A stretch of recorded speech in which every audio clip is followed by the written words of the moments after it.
संस्कार। एक घर में 3 भाई और एक बहन थी। बड़ा और छोटा पढ़ने में बहुत तेज थे। उनके माँ बाप उन चारों को बेहद प्यार करते थे, मगर मझले बेटे से थोड़ा परेशान से थे। बड़ा बेटा पढ़ लिख कर डॉक्टर बन गया, छोटा भी पढ़ लिख कर इंजीनियर बन गया, मगर मझला बिल्कुल आवारा और गंवार बन के ही रह गया। सबकी शादी हो गई। बहन और मझले को छोड़ दोनों भाइयों ने लव मैरिज की थी। बहन की शादी भी अच्छे घराने में हुई थी। आखिर भाई सब डॉक्टर इंजीनियर जो थे। अब मझले को कोई लड़की नहीं मिल रही थी। बाप भी परेशान, माँ भी। बहन जब भी मायके आती सबसे पहले छोटे भाई और बड़े भैया से मिलती, मगर मझले से कम ही मिलती थी, क्योंकि वह ना तो कुछ दे सकता था और ना ही वह जल्दी घर पे मिलता था। वैसे वह दिहाड़ी मजदूरी करता था, पढ़ नहीं सका तो नौकरी कौन देता। मझले की शादी किए बिना बाप गुजर गए। माँ ने सोचा कहीं अब बंटवारे की बात ना निकले, इसीलिए अपने ही गांव से एक सीधी साधी लड़की से मझले की शादी करवा दी। शादी होते ही ना जाने क्या हुआ कि मझला बड़े लगन से काम करने लगा। दोस्तों ने कहा, ए रामू आज अड्डे पे आना। रामू, आज नहीं फिर कभी। दोस्त, अरे तू शादी के बाद तो जैसे बीवी का गुलाम ही हो गया है।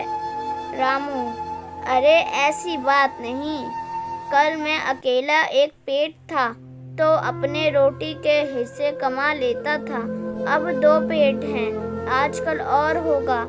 घर वाले नालायक कहते थे मेरे लिए चलता है, मगर मेरी पत्नी मुझे कभी नालायक कहे तो मेरी मर्दानगी पर एक भद्दा गाली है, क्योंकि एक पत्नी के लिए उसका पति उसका घमंड, इज्जत और उम्मीद होता है। उसके घर वालों ने भी तो मुझ पर भरोसा करके ही तो अपनी बेटी दी होगी, फिर उनका भरोसा कैसे तोड़ सकता हूँ। कॉलेज में नौकरी की डिग्री मिलती है और ऐसे संस्कार माँ बाप से मिलते हैं। इधर घर पे बड़ा और छोटा भाई और उनकी पत्नियां मिलकर आपस में फैसला करते हैं कि जायदाद का बंटवारा हो जाए, क्योंकि हम दोनों लाखों कमाते हैं मगर मझला ना के बराबर कमाता है। ऐसा नहीं होगा। माँ के लाख मना करने पर भी बंटवारा की तारीख तय होती है। बहन भी आ जाती है, मगर रामू है कि काम पे निकलने के बाहर आता है। उसके दोनों भाई उसको पकड़कर भीतर लाकर बोलते हैं कि आज तो रुक जा, बंटवारा कर ही लेते हैं। वकील कहता है ऐसा नहीं होता, साइन करना पड़ता है। रामू, तुम लोग बंटवारा करो, मेरे हिस्से में जो देना है दे देना, मैं शाम को आकर अपना बड़ा सा अंगूठा चिपका दूंगा पेपर पर। बहन, अरे बेवकूफ, तू गवार का गवार ही रहेगा। तेरी किस्मत अच्छी है कि तू इतनी अच्छे भाई और भैया से मिले। माँ, अरे रामू आज रुक जा, बंटवारे में कुल 10 बीघा जमीन में दोनों भाई 5-5 रख लेते हैं और रामू को पुश्तैनी पर छोड़ देते हैं। तभी रामू और से चिल्लाता है, अरे फिर हमारी छुटकी का हिस्सा कौन सा है।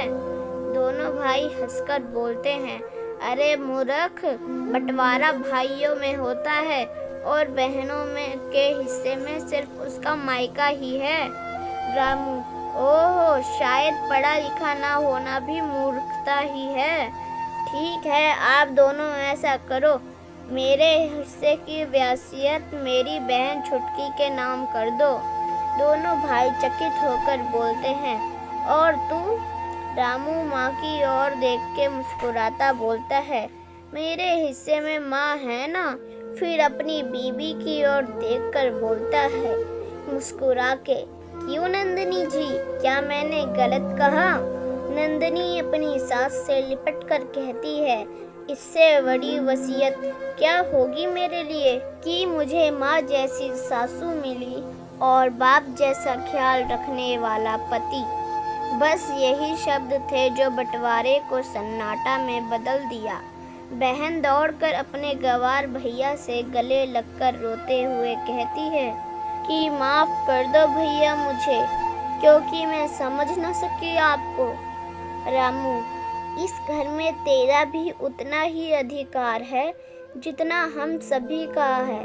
बहुओं को जलाने की हिम्मत किसी में नहीं, मगर फिर भी जलाई जाती है, क्योंकि शादी के बाद हर भाई हर बाप उसे पराया समझने लगते हैं।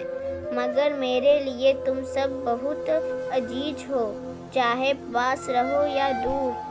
माँ का चुनाव इसीलिए किया ताकि तुम सब हमेशा मुझे याद आओ, क्योंकि ये वही कोख है जहाँ हमने साथ साथ 9 महीने गुजारे। माँ के साथ तुम्हारी यादों को भी मैं रख रहा हूँ। दोनों भाई दौड़कर मंझले से गले मिलकर रोते रोते कहते हैं, आज तो तू सचमुच का बाबा लग रहा है।